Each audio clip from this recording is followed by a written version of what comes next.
ഇന്ന് നമുക്കൊരു പെർഫെക്റ്റ് ചായ ഇടുന്ന വീഡിയോ കണ്ടാലോ? എല്ലാവർക്കും തീർച്ചയായും ഇഷ്ടപ്പെടുന്ന കടുപ്പമുള്ളൊരു ചായയാണിത്.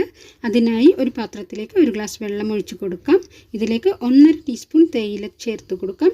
ഞാൻ ഉപയോഗിക്കുന്നത് വലിയ തരിയുള്ള തേയിലയായതുകൊണ്ട് 1-2 മിനിറ്റ് നേരം തിളപ്പിച്ചെടുക്കണം. തിളച്ച ഉടനെ ലോ ഫ്ലെയിമിൽ വെച്ച് കൊടുക്കാം. ഈ സമയം കൊണ്ട് മറ്റൊരു അടുപ്പിൽ 2 ഗ്ലാസ് പാൽ തിളപ്പിക്കാൻ വയ്ക്കാം. മിൽമയുടെ കവർ പാലാണ് ഞാൻ ഉപയോഗിക്കുന്നത്. പാല് തിളച്ച് വരുമ്പോൾ ലോ ഫ്ലെയിമിൽ വെച്ച് 1-2 മിനിറ്റ് നല്ലതുപോലെ ഇളക്കി കൊടുത്ത് തിളപ്പിച്ചെടുക്കണം. അതിനുശേഷം തീ ഓഫ് ചെയ്യാം. തിളച്ചുകൊണ്ടിരിക്കുന്ന തേയില വെള്ളത്തിലേക്ക് തിളപ്പിച്ച പാല് ചൂടോടുകൂടി ഒഴിച്ചു കൊടുക്കാം. അതിനുശേഷം ചായ തിളച്ച് പൊങ്ങി വരുമ്പോൾ തീ ഓഫ് ചെയ്ത് കൊടുക്കാം.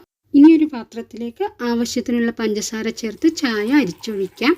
ഇനി ഇത് നല്ല ഉയരത്തിൽ 2-3 തവണ ആറ്റി പതപ്പിച്ചെടുക്കാം. ഒരിക്കലും പാലിലേക്കോ തേയില വെള്ളത്തിലേക്കോ പഞ്ചസാര ചേർത്ത് തിളപ്പിക്കരുത്. പഞ്ചസാരയുടെ കെമിക്കൽ സ്വഭാവം ചായയുടെ രുചിയിൽ മാറ്റമുണ്ടാക്കും. Thank you.